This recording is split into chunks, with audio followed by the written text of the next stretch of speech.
ओम नमः शिवाय, जय श्री महाकाल। तो ये आज का जो उपाय हम बताने वाले हैं ये बहुत ही खास होने वाला है। आपको 5 मूंग लेने हैं और उससे आपको अचूक उपाय करना है। और ये उपाय करने के बाद इसके बाद आपकी जो कामना है वो पूरी होगी। अगर घर में कोई समस्या है वो भी समाप्त होगी। और इसके साथ अगर आपके बच्चे बहुत नटखट हैं, पढ़ाई लिखाई नहीं करते हैं, तब भी आपको इस उपाय को कर लेना चाहिए। तो पूज्य गुरु जी की कथा को सुनकर ही आपको ये उपाय बहुत अच्छे से समझाएंगे। उसके पहले वीडियो को लाइक कर दें और चैनल पर नए हो तो सब्सक्राइब जरूर करें। तो इस उपाय को करने के लिए हमें क्या क्या सामग्री की ज़रूरत है वो जान लेते हैं। तो यहाँ पर जो सबसे पहले सामग्री हमें लेनी है वो है हरे मूंग। तो ये वही हरे मूंग है जिसकी हमारे घर पर दाल बनती है। तो वो हरे मूंग ले लेने हैं। कितने लेने हैं? आपको 5 हरे मूंग ले लेने हैं। और जो हरे मूंग लो वो कहीं से भी खंडित नहीं होने चाहिए, साबुत होने चाहिए। तो इस प्रकार से जो आप यहाँ पर स्क्रीन पर देख रहे हो ना, इस प्रकार से आपको 5 हरे मूंग ले लेने हैं। ठीक है। इसके बाद अगली सामग्री है वो है एक लोटा। तो लोटा कौन सा लेना है? तो आपको तांबे का लोटा लेना है। तांबे का लोटा ले लेना है। और इस तांबे के लोटे में आपको अपने घर से जल को भरना है। गुरुजी कहते हैं कि जब भी आप शिव मंदिर जाएं एक लोटा जल लेकर, तो जो जल आप घर में से लें तो वो जल आपको अपने मटके और परिंदे से लेना चाहिए। क्यों? क्योंकि अगर ये जल लेकर हम शिवलिंग पर समर्पित करते हैं तो हमारे घर में जो दोष है, जो समस्या है, वो खत्म होती है। अब इन दोनों सामग्री को लेकर आपको पहुंच जाना है शिव मंदिर। तो क्या है आपके पास? आपके पास है हरे मूंग और एक लोटा जल। ठीक है। तो इन दोनों से उपाय करना है।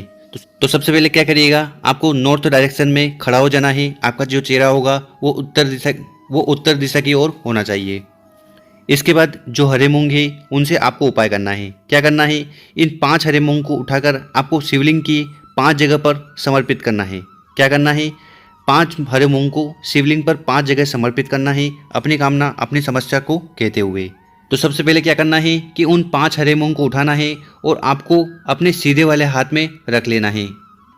इसके बाद आपको एक एक कर कर शिवलिंग के ऊपर समर्पित करना है। तो ये हरे मूंग समर्पित करने का जो प्रोसेस है वो आपको शुरू करनी है नंदी जी से। तो सबसे पहले जो पहला हरा मूंग है वो आपको समर्पित करना है नंदी जी के पाँव पर। तो जो उठा हुआ पाँव होता है वहाँ पर आपको पहला हरा मूंग समर्पित कर देना है, श्री शिवाय नमस्तुभ्यम का स्मरण करते हुए। इसके बाद जो दूसरा हरा मूंग समर्पित करना है वो आपको करना है गणेश जी के स्थान पर। तो इस जगह आपको दूसरा हरा मूंग समर्पित कर देना है। तो शिवलिंग का जो राइट हैंड साइड होता है, जो सीधा वाला भाग होता है, वहाँ पर गणेश जी का स्थान होता है। तो इस जगह आपको दूसरा हरा मूंग समर्पित कर देना है। इसके बाद तीसरा हरा मूंग समर्पित करना है आपको माता अशोक सुंदरी वाली जगह पर। तो इन दोनों जलाधारी के बीच में जो मोटी सी लाइन होती है यही माता अशोक सुंदरी की जगह है, जहाँ पर आपको तीसरा हरा मूंग समर्पित कर देना है, श्री शिवाय नमस्तुभ्यम का स्मरण करते हुए। इसके बाद जो चौथा हरा मूंग है वो आपको समर्पित करना है कटी भाग पर। जो कटी भाग होता है माता का हस्तकमल होता है, जहाँ पर आपको चौथा हरा मूंग समर्पित करना है, श्री शिवाय नमस्तुभ्यम का स्मरण करते हुए। तो यहाँ पर हमने 4 हरे मूंग समर्पित कर दिए हैं। इसके बाद आपको क्या करना है कि आपके पास जो जल का लोटा है उसको आपको उठाना है। उठाने के बाद उस जल के कलश में जो पानी है उसको आपको समर्पित करना है। तो जहाँ जहाँ पर आपने हरे मूंग समर्पित किए थे वहाँ पर आपको थोड़ा थोड़ा जल समर्पित करना है। तो सबसे पहले आपको जल समर्पित करना है नंदीश्वर के पाँव पर, जहाँ पर आपने हरा मूंग समर्पित किया था। इसके बाद आपको जल को समर्पित करना है गणेश जी के स्थान पर, जहाँ पर आपने हरा मूंग समर्पित किया था। तो यहाँ पर भी जल को समर्पित करना है, श्री शिवाय नमस्तुभ्यम का स्मरण करते हुए। इसके बाद जो तीसरा हरा मूंग समर्पित किया था वो हमने समर्पित किया था माता अशोक सुंदरी वाली जगह पर। तो यहाँ पर भी आपको थोड़ा जल समर्पित कर देना है। और इसके बाद जो चौथा हरा मूंग समर्पित किया था वो था माता का कटी भाग। तो इस जगह पर भी आपको जल को समर्पित कर देना है। तो 4 जगह जल समर्पित करने के बाद इस लोटे में थोड़ा जल बचा होगा। अब इसके बाद क्या करना है वो देखिए। तो अभी तक हमने 4 जगह हरे मूंग को समर्पित कर दिया, 4 जगह जल को समर्पित कर दिया। अब हमारे पास बचा है एक हरा मूंग। तो उस हरे मूंग को आपको उठाना है और वो जो जल का पात्र है जिसमें जल बचा हुआ है उसमें आपको वो हरा मूंग समर्पित कर देना है, श्री शिवाय नमस्तुभ्यम का स्मरण करते हुए। और इसके बाद जिस जल के पात्र में आपने हरा मूंग समर्पित किया था उस जल के लोटे को उठाना है और शिवलिंग पर उसको समर्पित कर देना है, श्री शिवाय नमस्तुभ्यम का स्मरण करते हुए। और आपके मन में जो भी कामना है, जो भी इच्छा है या जो भी समस्या है जिससे आप बहुत ज़्यादा परेशान हो, या आपका बच्चा बहुत ज़्यादा चंचल है, वो पढ़ाई में बिल्कुल ध्यान नहीं देता, मतलब कैसी भी आपकी कामना है, इच्छा है, उसके लिए आपको भोलेनाथ से प्रार्थना कर लेनी है। अब दोस्तों बात कर लेते हैं गुरुजी का जो दूसरा महा उपाय है उसके बारे में। तो इस उपाय में हमें क्या क्या सामग्री चाहिए वो देख लीजिए। तो सबसे पहले आपको चाहिए हरी इलायची। ठीक है, हरी इलायची वही इलायची है जिसका उपयोग हम हमारे घर में करते हैं।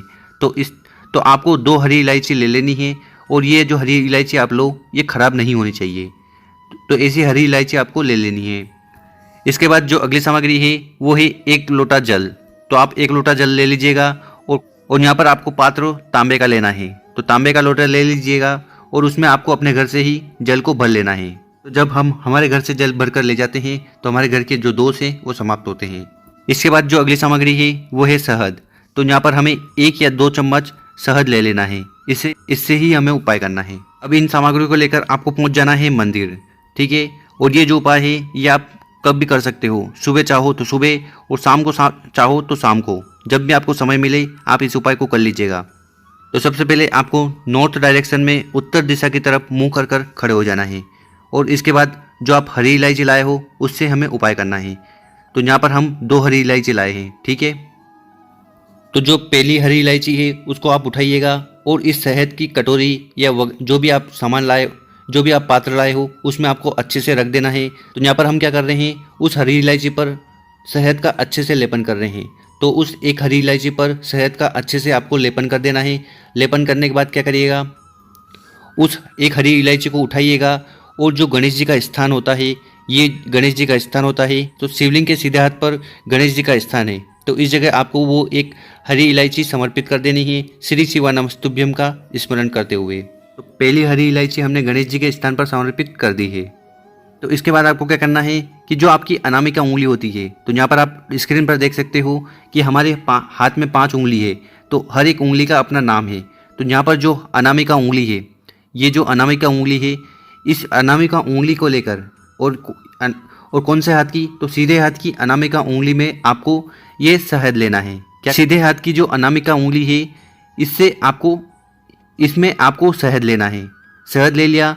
शहद लेने के बाद इससे आपको एक उपाय करना है। क्या करना है, ये सीधे हाथ में अनामिका उंगली में शहद लेकर आपको शिवलिंग के ऊपर ओम का निर्माण करना है। काय का निर्माण करना है, ओम का। तो इस प्रकार से आपको उस शहद से ओम का निर्माण कर देना है शिवलिंग के ऊपर। अब क्या करिएगा कि आपके पास जो 1 हरी इलायची बची हुई है, ठीक है, वो उस 1 हरी इलायची को इस जल के पात्र में समर्पित करना है। ठीक है, उसके बाद क्या करिएगा कि जिस जल के पात्र में आपने हरी इलायची समर्पित करी थी, उस जल के पात्र को उठाइएगा और शिवलिंग के ऊपर समर्पित कर दीजिएगा, श्री शिवाय नमस्तुभ्यम का स्मरण करते हुए। और ये जो जल आप समर्पित करोगे उसको आपको ओम के ऊपर समर्पित करना है। तो यहाँ पर आपने ओम का निर्माण किया था, तो उसके ऊपर इस जल को समर्पित करना है। और समर्पित करने के बाद क्या करिएगा, आपको अपनी समस्या, अपना दुख, अपनी परेशानी का स्मरण करना है, उनको याद करना है। वो समस्या चाहे व्यापार से हो, नौकरी से हो, या आप जो भी काम करने जाते हो उसमें रुकावटें आ रही हो, कुछ भी कारण हो जिस वजह से आप बहुत ज़्यादा परेशान हो, उसका स्मरण करना है।